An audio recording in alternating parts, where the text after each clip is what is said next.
Hello, my dear students. Welcome to the fifth presentation. Enjoy and study and use it for your homeworks. Let's go. The standard of original value. Our last session showed that we find happiness by fulfilling God's three great blessings: individual maturation, devoted family life, and care for the creation. We concluded with these questions. How can we have good relationships? How can we decide what has value and what doesn't? What is good and what is not good? The answer has to do with value. How do we decide the value of a person or an action? We need a standard by which to measure value. The standard determines whether an object partner, for example, is beautiful or unattractive, right or wrong, good or bad, unimportant or important. What is that standard? In this chaotic and confusing world, the value we place corresponds to how we feel, or to the tint of the lenses by which we view the world. If we have rose-colored glasses, everything looks rosy. If we have blue glasses, everything is blue. So reality changes according to the condition of the window of one's heart. Most people have a look at the world centered on themselves. And when a self-centered value encounters the self-centered values of others, we end up with relativism, or the negation of value altogether.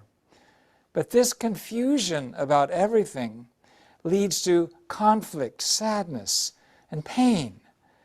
It can be compared to a driver at an intersection who causes a huge traffic jam because he or she couldn't choose which direction to go. Our sense of values is formed through our daily experiences and education. The reason we study the unification principle is so that we can actually apply it and put it into practice in daily life by learning the core standard by which we can recognize what is true love, what is false love, what is principled, what is unprincipled, what is unselfish or selfish, what is original, what is just artificial. Unification principle education provides us this essential insight. We can differentiate substantial value and psychological value. Substantial value refers to the value of physical things, such as commodities. We measure these in relation to our common physical needs. Psychological value refers to truth, beauty, and goodness. We measure these by our intellect, our emotion, and our conscience. In either case, the value of anything cannot be determined in the abstract. It is always determined within a relationship. Value is always measured in relationship to the subject partner's needs. Value is determined by whether or not the object partner satisfies the subject partner's needs. And these can be external needs or internal needs, substantial needs or psychological needs. Therefore, value is assessed in relationship to the subject partner's motivation and purpose. For example, a knife's value differs greatly based on whether it is used for a medical operation or as a weapon in a robbery. So it is important to include the elements of motivation and purpose in order to determine value. The intellect, emotion, and conscience reflect the original values of the creation, the true, the beautiful, and the good. The subject partner of original value is God. And these values, the good, true, and beautiful, are measured in relation to God's purpose, God's motivation. The values of the original creation arise from God. Therefore, human beings in the subject-partner position need to center on God's purpose of creation in our relationship with object partners. A man or woman in the subject position who is centered on God's purpose of creation seeks the values of truth, beauty, goodness, and love in their object partner, according to the function of their intellect, emotion, and will. Doing so, we establish the purpose of creation through our object partner. The object partner's original value is realized when it stands as the absolute object partner to human beings in the subject partner position. From there comes forth its truth and beauty and goodness given by God. This original value is determined always through the four-position foundation centered on God. So the unification of the subject partner's desire to pursue value and the object partner's desire to display value takes the fourth position, the object partner position, to God, subject, object partners. Therefore, the original value of creation is revealed when the subject partner's desire to pursue value and the object partner's desire to display value combine, centered on God's purpose of creation. At that moment, since God is the center of the four-position foundation, the standard of value is also God Himself. In this respect, the value of the original creation is absolute. Everything that God created has absolute value.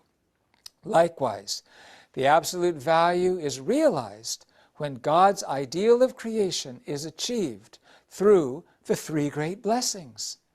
At this point, the vertical force that the subject partner gives to the object partner is called love. And the vertical force that the object partner returns to the subject partner is called beauty.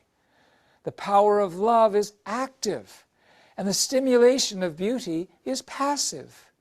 In a relationship between God and human beings, God is the subject of love, and we, human beings, are the object partners of beauty. When we see a man and woman, a man becomes the subject partner of love, and a woman becomes the object partner of beauty. In the world of creation, human beings become the subject partners of love, and the world of creation becomes the object partners of beauty. But if the subject partner and the object partner enter into a state of harmonious oneness, love can exist within beauty, and beauty comes to exist within love. In the relationship between the nation and citizens, the beauty that the citizens return to the nation appears in the value of loyalty. The beauty that a subordinate returns to a superior appears as the value of loyalty. In the parent-child relationship, beauty appears as the child's filial piety toward the parents. And in the husband-wife relationship, the beauty that the wife returns to her husband appears as the value of fidelity. Should fidelity be only from the wife to her husband? No, the husband should also return fidelity to his wife. This we call absolute sexual ethics. The result of an action to pursue God's purpose of creation centered on God is good. And the result of an action to pursue Satan's purpose centered on Satan is what we call evil. Good and evil, therefore, start at the same point, human desire.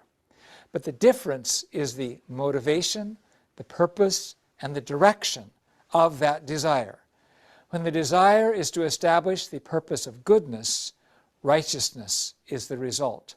On the other hand, when the desire is selfish, whether centered on one's own self or one's own family or race or nation, then the result is unrighteousness. In order for us to manifest our original value, we need to direct our desires toward the good, according to the conscience, and according to the God-centered four-position foundation, based on loyalty, fidelity, and filial piety. This is the standard that can guide our lifestyle to achieve human happiness. Ladies and gentlemen, I pray that God can recognize your value and be able to say, you are righteous. And I hope that you can live a life of goodness with loyalty, filial piety, and fidelity. But we all admit that we need to do some growing to get to that place. How do we grow? Is it by our own self-discipline? Is it by God's grace? How do we reach full maturity? What is full maturity? Our next sessions will cover this topic. Thank you very much.